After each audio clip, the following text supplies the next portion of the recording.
Hello and welcome to the NDTV Dialogues, a conversation of ideas. This week, our special focus is on the India-US relationship. It's been described as the defining relationship of the 21st century strategically for India, but is it? What do both sides stand to gain? And more importantly, as the Foreign Minister put it, as the India way takes center stage in our global policies, how does the India-US relationship currently stand? Joining me today, I'm happy to have Dr. Mukesh Aghi, President and CEO of the US-India Strategic Partnership Forum. I'm also joined by Ms. Ranju Alex. She's leading the US hotel chain Marriott International in South Asia. And Ambassador Arun K. Singh, former Indian envoy to the United States. Thank you all very much for being on the dialogues. Dr. Aghi, from San Francisco to Gujarat and New Delhi, the innovation handshake and the India-US relationship is moving forward at rapid pace. What's the key change you see happening here? Well, I think what we are seeing is alignment. You have a geopolitical alignment with the assertive rise of China. You have basically alignment from the business community, which are trying to de-risk from China into India. And as India's economy grows beyond $4 trillion to 5 and 10, that provides market opportunity for the US companies. And then the final thing is Indian-American diaspora. The Indian Americans are doing well. They're emotionally attached to India, and they keep on pushing India's agenda in the US. Mm-hmm.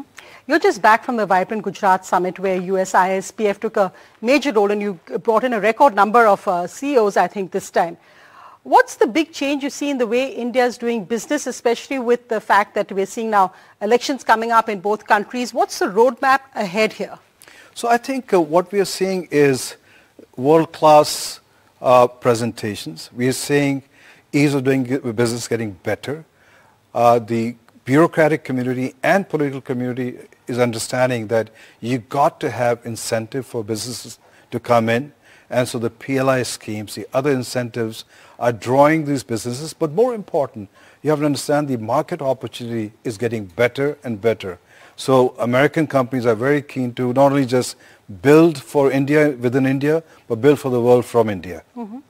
In fact, I'd like to bring in Ambassador Singh on that, because Ambassador Singh, I think one thing Indian diplomats have always marveled at is the fact that how much US business has been almost integrally linked with the US political establishment in terms of their foreign policy and in terms of what the asks are of, say, the Indian government to any other foreign governments. Now, India has always been very different with putting its strategic interests way ahead of, say, what the Indian business interests perhaps may be at that time, or looking at where the India ways, where India stands very clearly in foreign policy. Do you see any shift in that, or what do you where do you think the alignment is happening now between the two? Look, I think in terms of the US business and US government, there's always an element of alignment and an element of tension.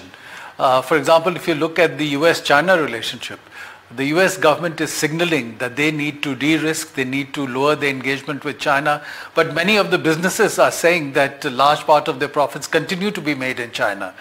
For example, one of the leading semiconductor companies said that 28% of their sales are to China.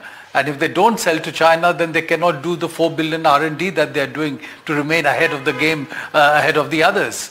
So there is that element of tension. There's also alignment. When the Russia-Ukraine conflict started, you saw so many US companies pulling out of Russia. So this is a dialectic that plays out there. But I think as far as India is concerned, we have seen now for more than 2 decades that the US government is signaling that they want to deepen the partnership with India. We had the Civil Nuclear Cooperation Agreement. And if you just look at a year ago, January 2023, the national security advisors of the two countries launched a new initiative, an initiative on critical and emerging technologies, partnership in artificial intelligence, quantum, cyber, 6G, biotech, space, semiconductors. And this kind of a comprehensive partnership till then US had not done with any other country. And then of course they followed up with some others. Or for example, the authorization that the US has done for transfer of production technology for GE 414 engines to India. They've said they have not done it with any other partner so far. So I think there is a growing alignment between the government and business interests both in India and the United States. As far as this partnership is concerned, I think both stand to gain from market opportunity, from technology partnership. You know, US companies have invested more than $50 billion in India. But the interesting thing is that Indian companies have by now invested more than $40 billion in the US economy and have a presence across all 50 states. And this enables them to get markets access and technology access. So it's a two-way flow that is happening. I think that point you made is really interesting because, of course, remember the days in 2008 where really the issue of technology transfer, and scientists even today talk of how much that set back some of India's programs because of the US restrictions on technology transfer, and that is the really big change. ISET, as you pointed out, space transfer, the startup innovation ecosystem that is being built. So in that, do you see is really going to lie the future ahead, where beyond us looking, say, at a business interests and CEO visits, but that really is the key strategic element for India? No, absolutely. I think both countries are now saying that the technology partnership will be the defining element in the partnership. And as you rightly said, till 2008, there were severe US restrictions on technology transfers to India. And that was one of the reasons why US wanted to do the civil nuclear cooperation agreement with India. Because after that, although there has been no nuclear commerce between US and India, it started the process of removing technology restrictions related to India. Until then, we hardly bought any defense supplies from the US. Right. By now, because of the easing on technology transfers, we have contracted to buy more than $20 billion worth of defense supplies. We are talking of a defense technology partnership. And now you're looking, for example, in space. The two countries would be mounting a joint mission to the International Space Station this year. And this year they will also be launching a NASA-ISRO synthetic aperture radar satellite, which is a high technology, $1 billion satellite. Absolutely. So technology cooperation is certainly increasing and it will be a key element. Ranju, Alex, if I can bring you in here also on what I would say the people cooperation, the fact of US companies, US hotel chains like yours, and the opportunities being created in India in terms of employment. This is something which the government, the Prime Minister has been very, very keen on to bring in chains like yours and expand. Tell us about that. So, Sonia, we had the privilege of meeting Prime Minister Modi. Our global CEO and I personally met him in April of last year. And we were extremely pleased to hear about his aspirations for hospitality and tourism in India in general. And we were committed to him that we would have 250 Marriott hotels open and in the pipeline by 2025, and we stand by that commitment. And as hotels come in and as our company grows in India, it means that there's that much more employment, there's that much more skill development that happens with the people that we employ. As we speak, we employ almost 30,000 associates in India, and we are extremely, as a company, we are extremely focused on skill development. So I think overall it completely lifts the profile of hospitality in India, of hotels in general. The other thing that as a company, and which I was again very, very enthused to hear from the Prime Minister, was about women development. There's a lot of focus on gender diversity. There's a lot of focus on skill development for hotels, for hospitality with women in India.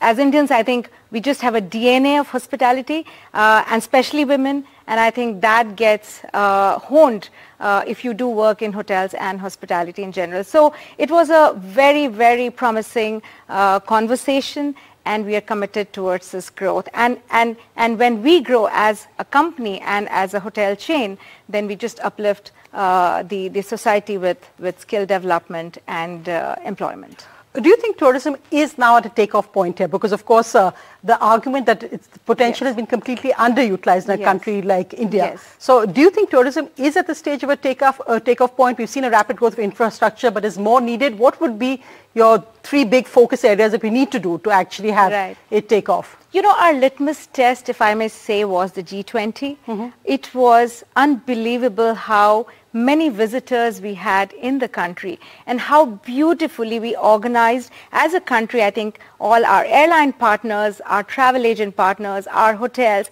everybody got together to showcase the country. that is a classic example of the kind of potential that we have as a country, and it was tested last year and we came out with flying colors. So that also told us the amount of potential this industry has in the country. The great story also post-COVID, Sonia, is that India is firing its own tourism.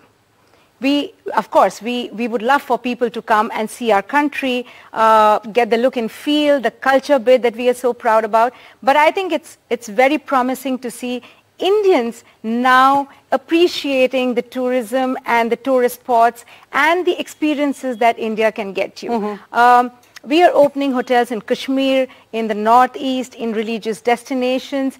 And it's been such a beautiful story that every hotel that's opened in the last 2 years has opened with great occupancies, great numbers, which goes to show that there's so much of appetite for tourism in India, and we just need to have that infrastructure to grow it. Right, and I think really perhaps that's what US companies are looking at as well, the huge potential of India's population at the moment. But just to bring you in, Dr. Aghi, we talked about some of the fantastic opportunities in the India-US relationship. But it's interesting also that how India and the US have dealt with irritants, like the whole controversy about the assassination plot that the US claimed a potential assassination plot. How do we balance that out with the larger relationship? There was some questions raised about why President Biden took so long or cancelled virtually at the last minute and said he wouldn't come for the Republic Day celebrations. Well, let me just start with President Biden's visit. It was never confirmed. And basically, when we look at it, he was here in September for the G20, and we didn't expect him to come back. You have the State of the Union address in Washington, D.C. You have elections coming in, so we were not expecting him. So I won't say he canceled it. He loves India. He wants to come to India. So I think that to me, it was a misnomer that he canceled. In regards to the Panum case, you have to understand, if you benchmark with the Canadians, the Americans have handled this with a lot of maturity. And I think Indians also have handled this with tremendous maturity. It shows the importance of the relationship. It shows that priorities are geopolitical, the priorities are economic, the priorities are people to people and technology. And if you do have irritants like this, which come in, they will be handled in a mature fashion. But you also have to understand the Justice Department in the U.S. operates very, very independently. The Southern District, where the case has been filed, is ferociously independent. In fact, they went and indicted President Biden's son also. So I think from that perspective, I would say that both Government of India and its leadership and the U.S. administration have handled this with a lot of maturity and foresight. And in fact, if I could bring you in, Ambassador Singh, not just on this, but also it's been interesting that while we talk about the India-US relationship, the India-Russia relationship is as strong as ever. We've seen the praise from President Putin and the foreign minister just in Russia. And of course, India also making sure that its own way, even now with what's happening in the Red Sea, and in other areas, and in the whole Israel-Gaza issue as well, India making its concerns about humanitarian casualties there in the latest UN resolution. Where do you think India's foreign policy is now doing that balancing act, or really making sure it's carving its own way in these key areas? I think in all these three areas, India has shown, as its leaders have articulated, that on each issue we will take our own decisions based on our own interests. And on, for example, the Russia-Ukraine issue, despite the growing partnership with the US, India maintained that the Russia relationship was important in its own right, and we didn't condemn Russia, we did not vote against Russia, and yet signaling a stance independent of Russia. India expressed support for sovereignty and territorial integrity of countries, and that would be seen as an implied criticism of Russia. The Prime Minister, when he met President Putin, said that this is not an era of war and that diplomacy should be given a chance, the conflict should be ended. So it was distancing both from the US and the Russian position.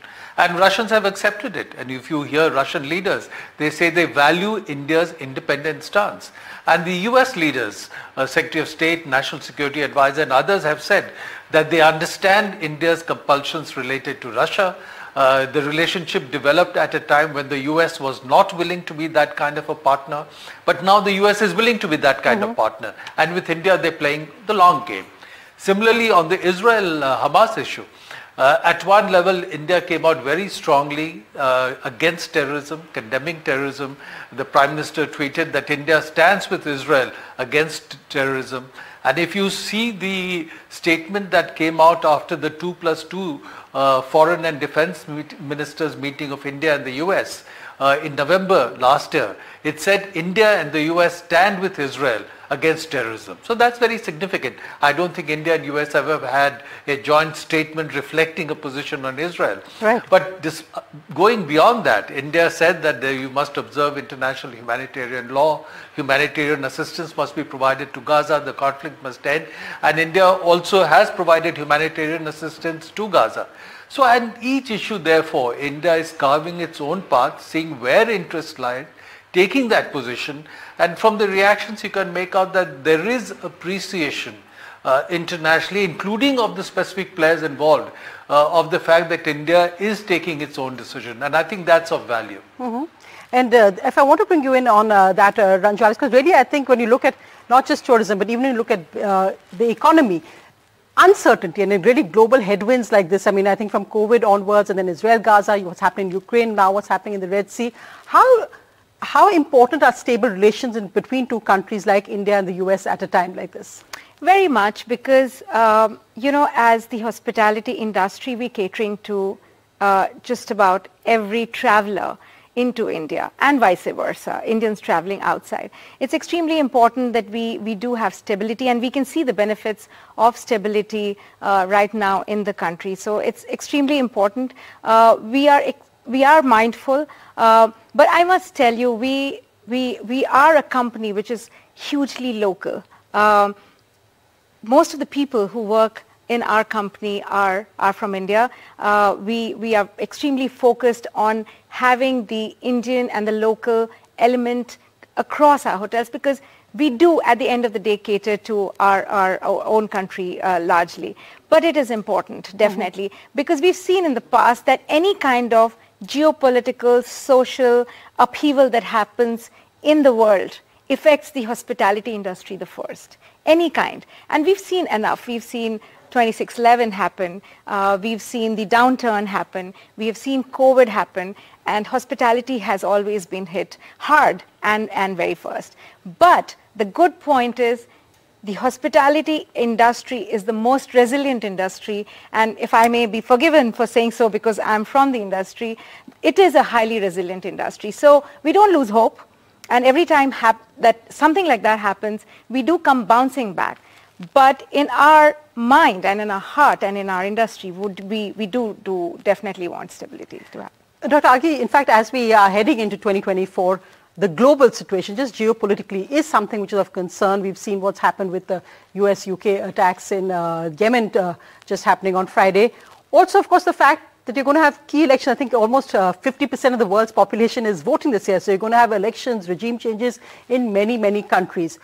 When you look at that economic prediction or landscape looking ahead, what would you say? Well, we should talk about country risk analysis, especially political risk. And India used to always come up there as a political risk country. For the first time, I'm saying India is coming us as the most stable country from a political risk perspective. US is the other extreme now. We have no idea what's going to happen in the US. President Trump could come back, or President Biden could be elected, or Nikki Haley could be there. So that I call turmoil continues. But I think overall what we are seeing, the world is in a flux.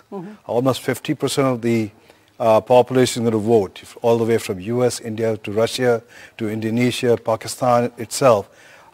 So we see a change happening. And I think for the first time after Second World War, what we are seeing is there's a shift in balance of power.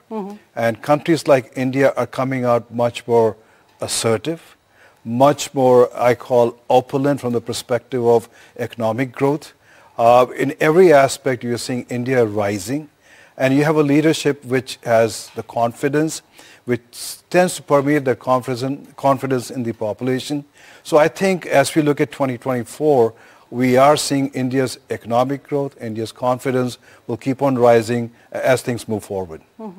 What would you predict, Ambassador Singh, looking forward? Which do you think is going to be India's most important strategic relationship? Because, of course, you've seen also our closer ties, and I think this point Dr. Aghi also made about the realignment with the Middle East. And we're seeing India forging new alliances, perhaps where we haven't been so strong in the past, but really looking at creating those. We brought in the African Union into G20, but looking at new alliances in areas where perhaps China may have tried, especially in Africa, to get in there first, but India looking very, very closely at how we can now forge those new, stronger alliances beyond, say, the India-US and India-UK and other more traditional relationships.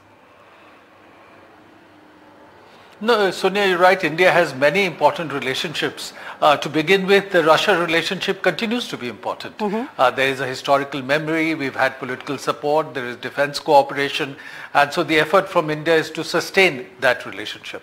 But if you look at India's comprehensive national interests, trade, investment, diaspora presence, technology partnership, defense cooperation, clearly the US will now emerge as the largest partner in terms of comprehensive national interests, including critical and emerging technologies. And then France is a very important partner for India in the strategic areas of cooperation, in defense, in nuclear, in space. France is the strongest partner in Europe and again has been very supportive of India at the UN Security Council and other contexts. So Europe remains an important partner. Going beyond that, India has been building a strong partnership with Japan, with Australia. I was talking about the ISET partnership. In December, for example, US and South Korea have launched a partnership on ISET, very similar to the US-India partnership. And there, interestingly, one para in the statement they put out after their national security advisors met was that the national security advisors of India, US and South Korea will now meet informally to discuss trilateral ISET cooperation. And then you, of course, have the I2U2 looking at India, US, UAE and Israel partnership. There was talk of the India, Middle East to Europe corridor. They certainly focus on Africa, Latin America. So I think as I see it, India's effort today, recognizing that we are clearly entering a phase of multipolar global contestation, is to sustain the relationship with Russia, consolidate the relationship with the US and others, and strengthen yourself to deal with the challenge from China. And of course, in this process, build your relationship with partners in Southeast Asia, in Africa, and India has, for example, very important partnerships in the broader Indo-Pacific region. So all those efforts are being made. I find it so interesting, Ambassador Singh, over these last 30 years, I'm sure you must as well, that Pakistan is, at one time when you saw in the US corridors of power, there was always India, Pakistan in the same breath, that Pakistan now is no longer even mentioned in the same sentence, forget paragraph, and also that India is being looked at as having moved way ahead, and even with China, in a sense, whereas the standoff continues, but India is forging its diplomatic relations with China very much as not the key factor. No, you're absolutely right, Sudha. In fact, I think the de-hyphenation as far as the US and West is concerned of the India-Pakistan relationship really started in 2008 when India did the civil nuclear cooperation agreement with India, where US did the agreement with India and refused to do it Pakistan. They're signaling that they saw the relationship differently. So Pakistan, as I see it, of course they will maintain relationship with Pakistan. There is counter-terrorism partnerships. Pakistan is a country with significant number of nuclear weapons, so they will maintain a relationship. Yes. But they don't hyphenate that anymore. And so each country now is seeing, making an effort to build a relationship with India on its own, with India's own strengths, economic strengths, strengths and opportunities in technology partnerships. Yes. And so that's happening. And I think for many, of course, the challenge from China and China's unilateral and assertive actions becomes an additional element, making them more willing to do higher level technology partnerships. But that's an additional element, not the main driving force in these partnerships.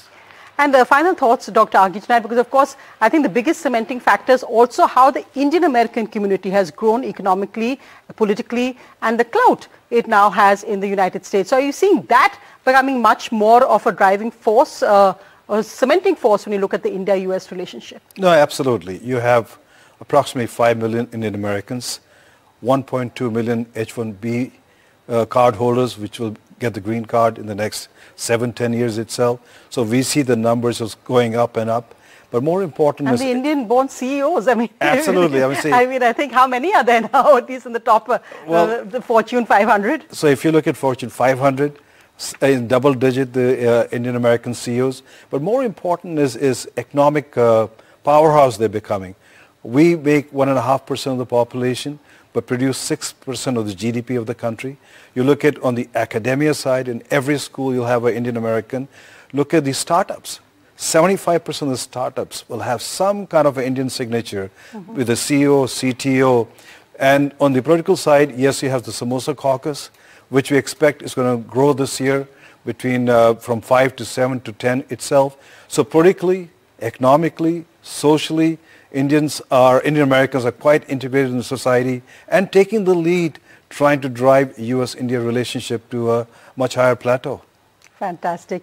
Dr. Aghi, Ranju Alex and Ambassador Singh, thank you so much for being on the NDTV Dialogues. 24 seems an exciting year ahead. Let's see how it goes. But the India-US relationship seems set for a new trajectory. Thank you very much.